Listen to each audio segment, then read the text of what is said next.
Hi friends, welcome to my channel cook with Srujani. ನಾನಿವತ್ತು ನಿಮಗೆ ಒಂದೊಳ್ಳೆ ಹೆಲ್ತಿ ಡ್ರಿಂಕ್ ತೋರಿಸ್ಕೊಡ್ತಾ ಇದ್ದೀನಿ.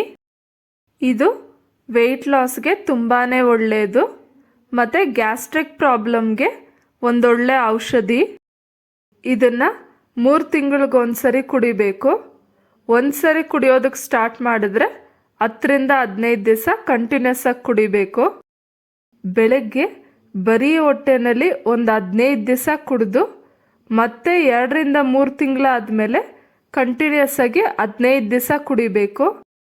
ಈ ರೀತಿ ಮಾಡ್ತಾ ಇದ್ದರೆ ಗ್ಯಾಸ್ಟ್ರಿಕ್ಗೂ ಒಳ್ಳೆಯದು ಮತ್ತು ಬಾಡಿ ತುಂಬಾ ಹಗುರ ಅನಿಸುತ್ತೆ. ನಾನಿಲ್ಲಿ ಬೂದ್ಗುಂಬಳಕಾಯಿ ಪೀಸ್ ತಗೊಂಡು ಒಳಗೆ ಇರೋ ಬೀಜ ಎಲ್ಲ ತೆಗೆದು ಸಣ್ಣ ಸಣ್ಣ ಪೀಸ್ ಕಟ್ ಮಾಡ್ಕೊಳ್ತಾ ಇದ್ದೀನಿ. ತುಂಬ ಜನ ಮೇಲೆ ಇರೋ ಹೊಟ್ಟೆಲ್ಲ ತೆಗೆದು ಬಿಡ್ತಾರೆ, ಆದರೆ ಆದಷ್ಟು ತರಕಾರಿಗಳಲ್ಲಿ ಹೊಟ್ಟು ತೆಗೆದೇ ಯೂಸ್ ಮಾಡಬೇಕು. ಅದರಲ್ಲಿ ಎಷ್ಟೋ ಪೋಷಕಾಂಶಗಳಿರುತ್ತೆ, ಅದಕ್ಕೆ ಯಾವತ್ತೂ ಹೊಟ್ಟನ್ನು ತೆಗೆದು ತಿನ್ನೋದಕ್ಕೆ ಹೋಗಬೇಡಿ, ಹೊಟ್ಟು ಸಮೇತನೇ ತಿನ್ನಬೇಕು. ನಾನು ಈ ರೀತಿ ಸಣ್ಣ ಪೀಸ್ ಏನಕ್ಕೆ ಮಾಡ್ಕೊಳ್ತಾ ಇದ್ದೀನಿ ಅಂತಂದರೆ ಬ್ಲೇಡ್ಗೆ ಈಸಿಯಾಗಿ ಸಿಗುತ್ತೆ ಮತ್ತು ಬೇಗನೂ ನುಣ್ಣಗಾಗುತ್ತೆ. ಅದಕ್ಕೋಸ್ಕರ ಈ ರೀತಿ ಪೀಸ್ ಮಾಡಿಕೊಂಡು ಜ್ಯೂಸ್ ಜಾರ್ಗೆ ಹಾಕ್ಕೊಳ್ತಾ ಇದ್ದೀನಿ.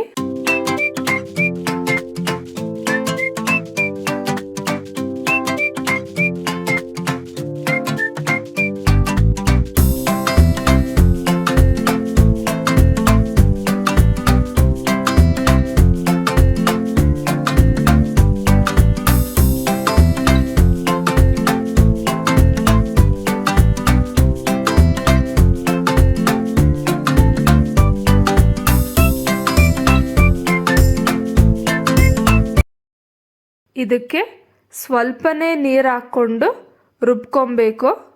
ಇಲ್ಲ ಅಂದರೆ ಫಸ್ಟ್ ಕಾಯಿನ ರುಬ್ಕೊಂಡು ಒಂದು ವೇಳೆ ನುಣ್ಣಗಾಗಿಲ್ಲ ಅಂತಂದರೆ ಆಗ ಸ್ವಲ್ಪ ನೀರು ಹಾಕ್ಕೊಬೋದು.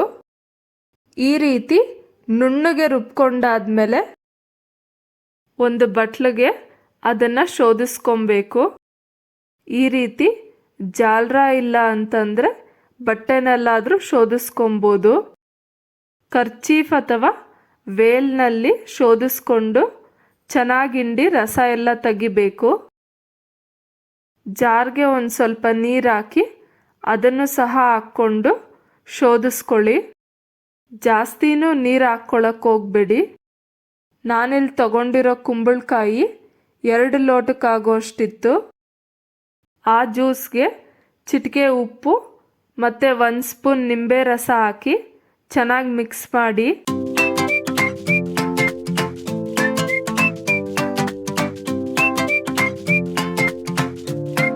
ಗ್ಲಾಸ್ಗೆ ಸರ್ವ್ ಮಾಡಿಕೊಂಡು ಈಗ ಜ್ಯೂಸ್ ಕುಡಿಯೋದಕ್ಕೆ ರೆಡಿಯಾಗಿದೆ. ಒಂದು ವೇಳೆ ನಾವು ಈ ಜ್ಯೂಸನ್ನು ಕುಡಿತೀವಿ ಅನ್ನೋದಾದರೆ 1 ಮಂಡಳ 48 ದಿನ ಕುಡಿದ್ರೆ ತುಂಬಾ ಒಳ್ಳೆಯದು. ಒಂದು ವೇಳೆ 48 ದಿವಸ ಕಂಟಿನ್ಯೂಸ್ ಆಗಿ ಕುಡಿಯೋಕ್ಕಾಗಿಲ್ಲ ಅಂತಂದರೆ 3 ತಿಂಗಳು ಬಿಟ್ಟು ಕುಡಿಬೋದು. ಇದು ತುಂಬಾ ಹೆಲ್ತ್ ಬೆನಿಫಿಟ್ಸ್ ಇರೋವಂಥ ಜ್ಯೂಸ್.